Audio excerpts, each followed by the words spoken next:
This is Morten from Inkish here at Müller Martini's fantastic booth in it's day 3 at Innovationdays, and I am together with Bruno Müller. Hi, Morten. Bruno, first of all, I'm so happy to hear that business has been good here at the show, because it's nice to meet people, but you're also here to do business, right? Of course. And it was also super great hanging out with you and all your colleagues at the boat the other day. Fantastic opportunities. Thank you very much for joining us. Yeah. When you think about where Müller Martini is today, before we turned on the camera, I said, okay, what should we talk about? And you said that I follow a very clear strategy. And I know that can be maybe something you don't want to share in details, but can we talk a little bit about bullet points in the strategy? I think I said I have a vision. A vision, sorry, yeah. The but that's part of a strategy. You have to, yeah, of course. Yeah. So your vision, let me hear about that. Müller Martini is all about printed products. Our past has been newspapers, magazines, catalogs, phone books at one point, anything that you would take in your hand and read in. This market obviously changed dramatically, and the only thing we could do was we had to adapt to that market. We built very good machines, we built very sturdy machines, and we have many machines around the globe still producing, very reliable. They're 30 years old. Doing a book, a magazine in high numbers, you can do with a 30-year-old Müller Martini. The book looks very nice. If run lengths get smaller, and eventually new technologies come up that change the picture completely. And I think that's what drives investments in the market, and that is why our focus was on opportunities out there. And digital printing, we consider an opportunity, because it changed the logistics behind completely. And when you talk about that driving you forward, I think it makes, of course, a lot of sense, because there's a little bit of an argument actually who said that, but everything that can be digital will be digital, right? And I'm just saying that when we look at the book productions and the magazine productions today, it's quite amazing to see how fast the transformation has gone, right? I think it was slow. You think it was slow? The way I look at it, well, the transformation into having it as a digital content, reading it on a screen, that was very going fast. That was going fast. So but there's a growing interest in books. You see schools in different places in Europe are now thinking about taking the iPads out of education and bringing books back. Is that also part of that journey that you see there might be a new interest in the physical book?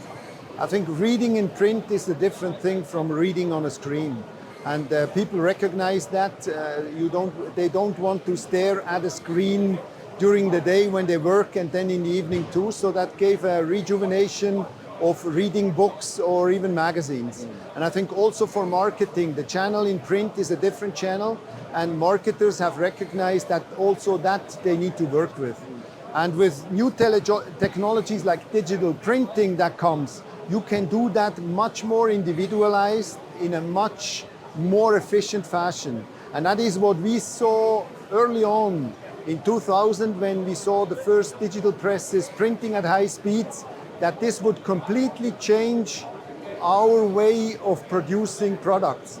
If you can produce a book, a magazine from the first to the last page in one run, and you can change content from page to page, that's a completely different picture. And that is my vision there is, this should be possible for any printed matter. It doesn't matter whether you need 1,000, 100 or 1, you can do that without a major manual effort to it. So the production of one and mass customization. Yes. And that is, so was that in 2000 where you started really to see that was a game changer, or? Well, in 2000 we expected this to be a game changer. We had back then technology where we learned to walk, and we recognized how much effort you need to put into a system to make it so reliable that this vision works. That you can hook up a press to a binding line and you can run it through without having to turn knobs and having to fine adjust. I think there's 20 years of experience that flew into those systems. And I can't help think about in these 25 years that happened since you kind of realized this, right? It's funny to see if you look at your R&D, you probably have more computer people employed today compared to then, right? That's definitely true. It shifted from mechanical to software automation, I would call it, where with servo drives you automate the machine, and you have to automate it very, very accurately so it works reliable. This is something that wheel is turning, it'll never stop. There's always room for improvement until you reach that final vision. We're by far not there, but we're on a good way. When you think of Müller Martini, as you say, you have a journey from, let's say, newspaper and large volume products now to actually very productive machines that can do books and magazines of one. I mean, do you think that Müller Martini as a company will also have to move into other, let's say, segments like packaging or something that is still also on the way to the products of one? Well, we're a relatively small company, and you have to focus. You have to keep your focus to not get distracted, and the amount of effort it takes to reach this reliability, that was our focus. We could not have done a lot of different things aside of our focus. But the reason I'm asking is just because if you say your vision is, let's say that you deliver your part of the vision of products of one. I mean, you have books of one, you have magazines of one, so what is next? Well, we have a fairly good solution. I think we're not yet there. If I look at installations at customer sites, if I look at the finished product segments that we have now in the group with Hunkeler, I think there's many customers that still have room for improvement where we can help them if we achieve to make our platform more reliable. So that's something we work on now together with our engineers at Hunkeler to integrate this platform, to add flexibility and functionality to it, and to make it more reliable. And this is true for Müller machines as it is true for Hunkeler machines. Of course. And I mean, of course, that is that's not a small task to achieve, right? Because I mean, you have two cultures that needs to work together, you have different technologies that needs to be aligned, and then you have the market demands that needs to be aligned in what your R&D is capable of doing. So you're not unemployed by tomorrow, right? I'm not unemployed by tomorrow, and that, of course, we have a very good market, very good known brands. Hunkeler is very well known globally in their segments.